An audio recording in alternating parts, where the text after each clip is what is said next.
Assalamualaikum warahmatullahi wabarakatuh. Saya Sari Pendara Masari dari kelas B Malam dengan NIM 28921501334. Jadi sini akan menjelaskan tentang analisa aktivitas pendanaan dengan mata kuliah analisis laporan manajemen keuangan dengan dosen pengampu Ibu Iva Masrifah.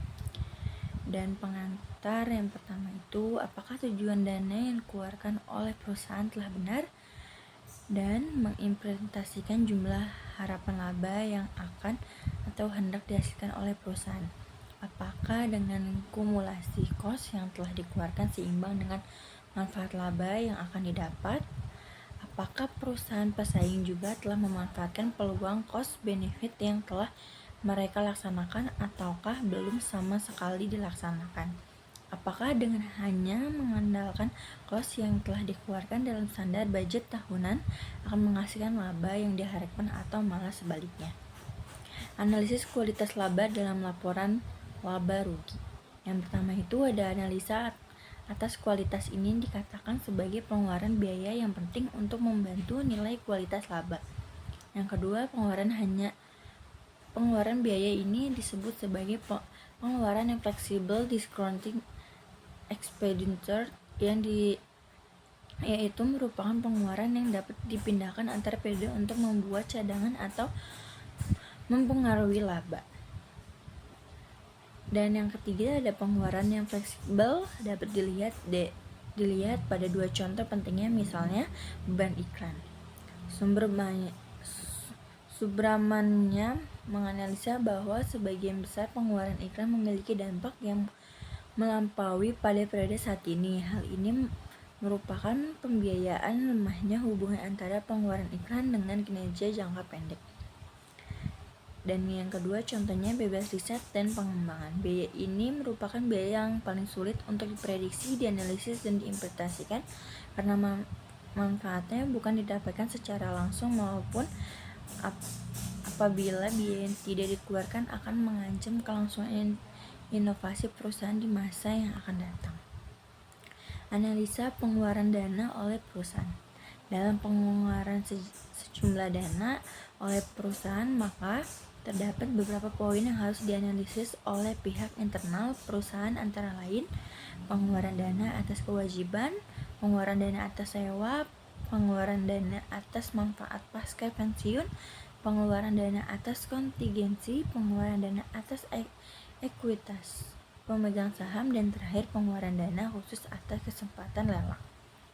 Analisa pengeluaran dana oleh perusahaan. Kewajiban. Pembayaran kewajiban merupakan suatu keharusan pada sebuah transaksi antara hak si pemberi dan si penerima kewajiban. Atas dasar kewajiban perusahaan, maka pembiayaan merupakan hal mutlak yang harus ditunaikan dalam sebuah transaksi. Dan yang terakhir, jika si pemberi pengadopsi adanya potongan ataupun diskon khusus, maka tidak salah untuk dilaksanakan pengeluaran dana di awal yang mana semestinya bisa dilaksanakan pada jatuh tempo pembayaran. Dan perhatikan jumlah nominal kas dalam rangka pembayaran kewajiban jangka pendek. Margin of safety, biasanya jumlah tersebut dilihat dari rasio kecukupan aset dalam menghadapi kewajiban. Jika terdapat kelebihan kas menganggur dalam tempo relatif jangka panjang, sebaiknya dimasukkan ke dalam investasi jangka pendek pula atau pelunasan kewajiban jangka pendek perusahaan.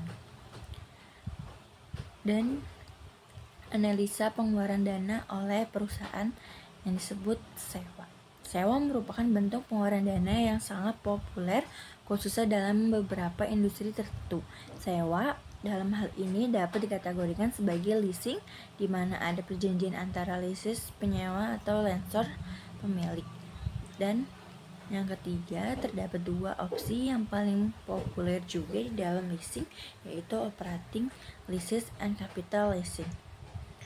Dan yang keempat, operating leasing tercatat pembayaran sewa minimum sebagai pengeluaran dana atas kewajiban pembayaran sewa tanpa adanya kaitan penyusutan pada aset tersebut.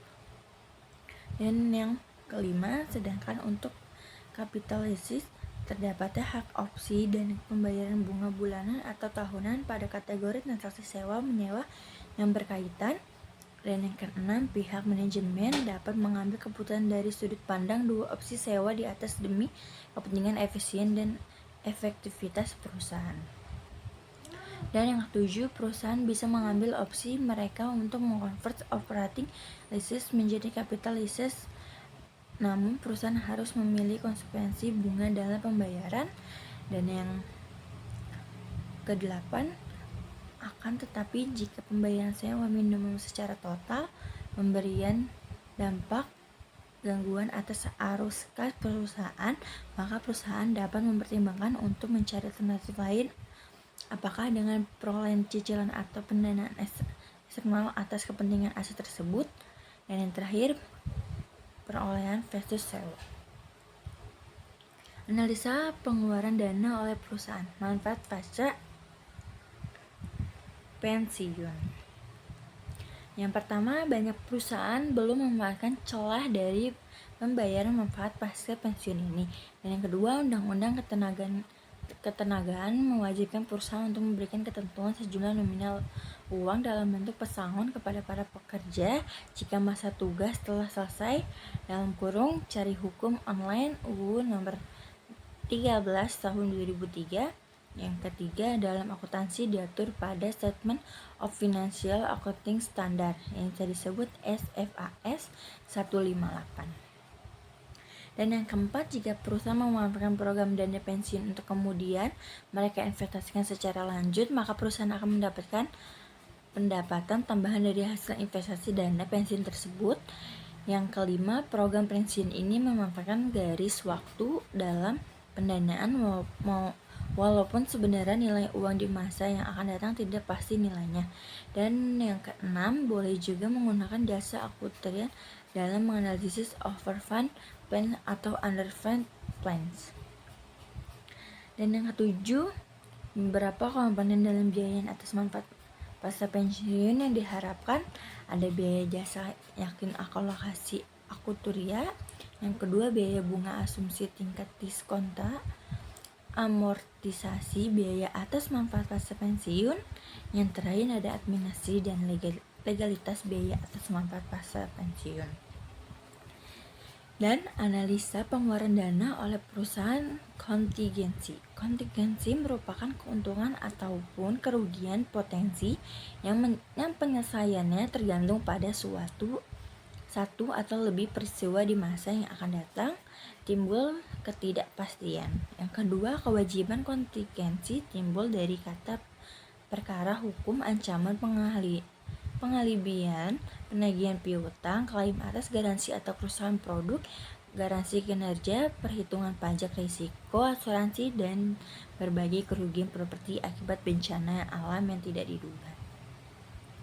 Dan yang ketiga, kondisi pertama seperti kerugian kontingensi yang problem atau besar kemungkinan dicatat dalam laporan keuangan sebagai kemungkinan atas kewajiban yang akan timbul.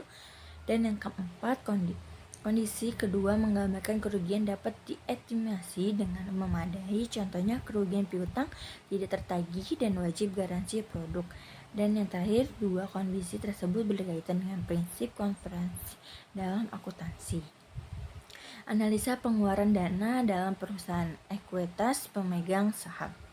Yang pertama, pihak internal harus mengantisipasi klaim atas pemegang ekuitasi di bawah kreditor. Yang kedua, analisis atas pertimbangan standar ekuitas pemegang saham meliputi itu yang pertama ada mengklarifikasi dan memisahkan sumber utama pendanaan ekuitas. Yang kedua, mempelajari hak atas pemegang saham dan prioritas mereka dalam likuiditasi. Dan yang ketiga, mengevaluasi pembatasan hukum untuk mendistribusi ekuitas, menelaah kontrak atas distribusi saldo laba. Yang terakhir, menilai ketentuan lain dan kesepakatan lain atas saham. Analisa pengeluaran dana oleh perusahaan ekuitas pemegang saham. Perhatikan kriteria saham istimewa dan saham biasa. Perhatikan nilai saldo laba, retained earning, ada dividen tunai dan dividen saham, split off dan spin off, tugas di rumah, penyesuaian periode lalu, saham yang ditarik kembali, tugas di rumah, analisa pengeluaran dana kasus oleh perusahaan, kesempatan lelang. Jika lelang diberikan manfaat kepada perusahaan, maka lelang bisa menjadi salah satu opsi penghemat pengeluaran dana perusahaan. Lelang tidak tertutup kepada pengadaan aset. Saat ini dikenal istilah tender untuk pekerjaan proyek yang bersifat jangka pendek maupun jangka panjang. Contoh kasus saat ini menerapkan tender di Indonesia seperti perusahaan minyak swasta dilaksanakan pengeboran lepas pantai dengan membuat klasifikasi standar pekerjaan yang akan dikerjakan melalui mekanisme tender atau lelang pekerjaan. Banyak rumah sakit yang melaksanakan lelang pekerjaan kebersihan dan menggunakan jasa outsourcing sehingga mekanisme tender. Analisa pengeluaran dana khusus oleh perusahaan. Apabila lelang atau tender tersebut menghasilkan benefit yang sesuai dengan yang diharapkan beserta efektivitas dan efisien perusahaan, maka pihak manajemen sebaiknya mengambil keputusan tender agar tercipta kinerja baik dengan pesaing yang sehat. Dan ini referensinya. Sekian presentasi yang telah saya berikan, kurang lebihnya mohon maaf. Wassalamualaikum warahmatullahi wabarakatuh.